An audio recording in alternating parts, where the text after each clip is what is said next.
What was challenging for you about being in that environment? 'Cause it sounds like a very challenging environment, or like challenges all around, from the upbringings of the students to the perhaps the gangs and the violence. But for you, what was challenging? I think it was. So the big stuff were easy to deal with, I would say. So the chair thrown across the classroom, I got punched in the face once, spat at. Like they were actually fine to deal with because they kind of happened and then you dealt with them, you got upset, or you could tell a really good story at a dinner party and then it was done. The stuff that really kind of really affects you over a long period is the persistent low-level disruption, as it's called.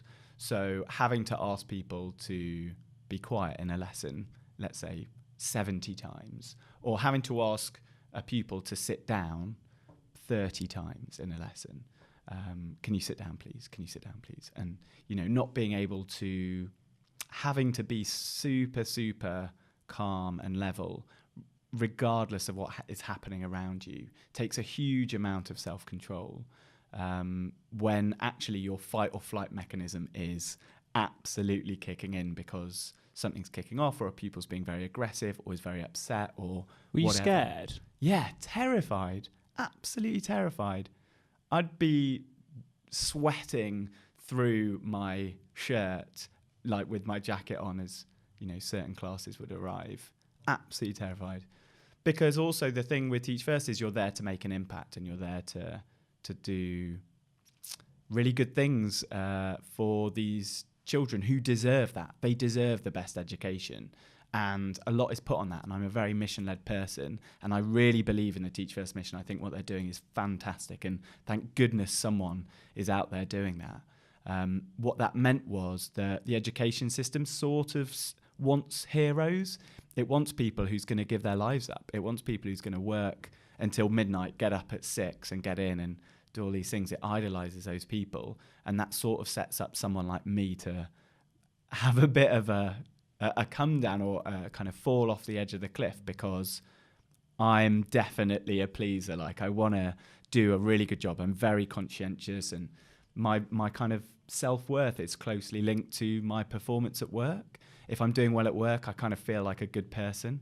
I'm aware of that now. And at the time that meant that I would be up until 10, 11 p.m. I'd wake up at 6 o'clock. No, 6 o'clock in the morning and do these kind of 14-hour days and leave feeling like I hadn't done enough because of the infinite nature of it.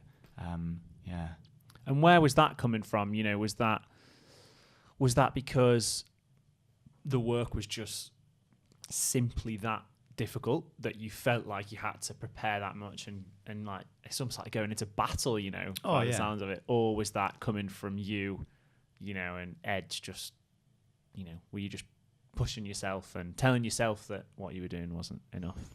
I think it's a combination. I can definitely take responsibility that actually, am I allowed to swear on this? Yeah. If you give less fucks, then actually you're more likely to survive things like that. If you can not care as much if you can find a limit and you can say, actually at this point, I've done what I can, I'm now going to look after myself, you will survive those much better. And I wasn't able to do that because I cared about the mission. I wanted to do well. And partly the fear of what would happen if I don't plan this lesson well. Or the difficulty with teaching is if you just have a quiet day, if you go home and don't plan those lessons that well, the next day is horrific because you will have really poor behavior. You will have an argument between two pupils or a fight or just it really comes back and bites you. It's not like an office job where you can just have a bit of a quiet morning or quiet afternoon or slow day. If you do that, it 100% kind of backfires. Fail to prepare and prepare to fail is what I've got in my head.